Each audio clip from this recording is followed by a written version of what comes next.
Friends, இன்னைக்கு இந்த வீடியோவில் நம்மளுக்கு இந்த டெலி மார்க்கெட்டிங்கு இதே மாதிரி கிரெடிட் கார்டு வாங்குறீங்களா, லோன் இருக்குது அவைலபிளாக இருக்கீங்களா, ஸோ உங்களுக்கு இந்த கார்டு வேணுமா, ஹெல்த் இன்சூரன்ஸு, ஸோ இது மாதிரி ஒரு ஸ்பேம் காலு அதே மாதிரி ஸ்பேம் மெசேஜை எப்படி நம்ம ஸ்டாப் பண்ணுறது அப்படிங்கிறத இந்த வீடியோவில் பார்க்க போகிறோம். ஸ்கிப் பண்ணாமல் பாருங்க. வாங்க நம்ம வீடியோக்குள்ளே போகலாம். ஃபர்ஸ்ட் உங்கள் ஃபோனில் இருக்கிற கால்ஸை கிளிக் பண்ணிக்கங்க. இப்போ டாப் ரைட்டில் இருக்கக்கூடிய 3 டாட்ஸை கிளிக் பண்ணிக்கங்க. இதுக்குள்ள செட்டிங்ஸை கிளிக் பண்ணிக்கங்க. இதில் காலர் ஐடி அண்ட் ஸ்பேம் இருக்கும், அதை கிளிக் பண்ணிக்கங்க. ஃபர்ஸ்ட்டாக இருக்கிற சி caller and spam ID disable இருக்கும், அதை எனேபிள் பண்ணிக்கங்க. இதோட பர்பஸ் என்னன்னா, உங்களுக்கு ஒரு புதுசாக டெலி மார்க்கெட்டிங்லேருந்து ஒரு பிஸ்னஸ் சம்மந்தமாக ஒரு கால் வருதுன்னா அதை இது செக் பண்ணி இது ஸ்பேம் காலா இது பிஸ்னஸ் காலா அப்படின்னு செக் பண்ணிட்டு உங்களுக்கு சொல்லும். இதை ஃபர்ஸ்ட்டாக இருக்கிறத மட்டும் நீங்கள் ஆன் பண்ணி வச்சிட்டிங்கன்னா, அதாவது ரெட் கலரில் உங்களுக்கு டிஸ்பிளே ஆகும். நம்மளுக்கு வேண்டாம்னா கேன்சல் பண்ணிக்கலாம். பட் செகண்டாக இருக்கிற ஃபில்டர் ஸ்பேம் கால்ஸை எனேபிள் பண்ணிட்டீங்க அப்படின்னா ஃபர்ஸ்டா இருக்கிறது உங்களுக்கு சொல்லும், பட் கால் வரும். செகண்டா இருக்கிறத நீங்க எனேபிள் பண்ணிட்டீங்கன்னா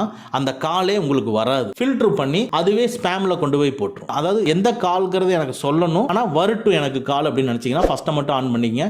இல்ல எனக்கு அந்த காலே வர வேண்டாம் அப்படின்னு நினைச்சா ஃபர்ஸ்ட் செகண்ட் ரெண்டையும் ஆன் பண்ணிக்கங்க. நெக்ஸ்ட், சப்போஸ் டு பி ஒரு கால் வந்துருச்சு, அது ஸ்பேம்ல கொண்டு போய் வச்சுட்டாங்க, ஆனா அந்த கால் உண்மையாலுமே ஸ்பேம் காலா அப்படின்னு நீங்க செக் பண்ணணும் நினைச்சீங்கன்னா உங்க குரோம் ஓபன் பண்ணிக்கங்க. குரோம் ஓபன் பண்ணிட்டு டைப் பண்ணுங்க ஹூ கால்டு மீ அப்படின்னு சொல்லி டைப் பண்ணுங்க. டைப் பண்ணிட்டு எந்த நம்பர் வருதோ ஹூ கால்டு மீக்கு அப்புறமா உங்களுக்கு வந்த அந்த நம்பரை நீங்க போடுறீங்க. போட்டு நீங்க சர்ச்சை கொடுத்தீங்கன்னா அது உண்மையாலுமே எங்கிருந்து வந்த நம்பர் அப்படிங்கறத உங்களுக்கு சொல்லிடும். சரிங்களா? அதுவே உங்களுக்கு செக் பண்ணி இது ஜங்க் காலா அப்படிங்கிறது சொல்லிரும். ஓகேங்களா?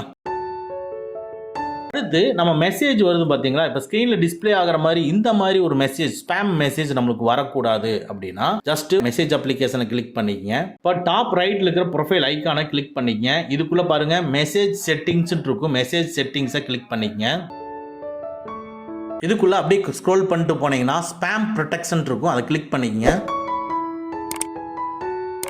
பாருங்க, எனேபிள் ஸ்பேம் ப்ரொடெக்ஷனை எனேபிள் பண்ணி வச்சிட்டீங்கன்னா உங்களுக்கு இந்த தேவையில்லாம லிங்க் அனுப்பக்கூடிய ஒரு ஸ்பேம் மெசேஜ் எல்லாம் வராது, அதையெல்லாம் உங்களுக்கு ஸ்டாப் பண்ணிடும். ஓகேங்களா? இது யூஸ்ஃபுல்லான ஃபீச்சர், இது எனேபிள் பண்ணிக்கங்க. அடுத்து அதுலயே மெசேஜ் ஆர்கனைசேஷன் இருக்கும், அதை கிளிக் பண்ணிக்கங்க. இதுக்குள்ள பாத்தீங்கன்னா நம்மளுக்கு வந்திருக்கக்கூடிய ஓடிபி 24 மணி நேரத்துக்குள்ள அதுவே டெலீட் பண்ணணும் அப்படின்னு சொன்னா இங்க ஆட்டோ டெலீட் ஓடிபின்னு இருக்கு பாருங்க, அது டிசேபிள் இருக்கும், இது எனேபிள் பண்ணிக்கங்க. எனேபிள் பண்ணிட்டீங்கன்னா ஆட்டோமேட்டிக்கா உங்களுக்கு வர்ற முக்கியமான ஓடிபிஸ் எல்லாமே 24 மணி நேரத்தில் அதுவே டெலீட் ஆயிரும்.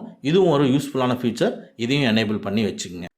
ஓகே ஃப்ரெண்ட்ஸ், அவ்வளோதான். இந்த வீடியோ உங்களுக்கு பிடிச்சிருந்தனா லைக் பண்ணுங்கள், உங்கள் நண்பர்களுக்கு மறக்காமல் ஷேர் பண்ணுங்கள். இந்த மாதிரி டெக்னிக்கலான விஷயங்களை நீங்கள் தெரிஞ்சுக்கணும்னா நம்ம சேனலை மறக்காமல் சப்ஸ்கிரைப் பண்ணிக்கங்க.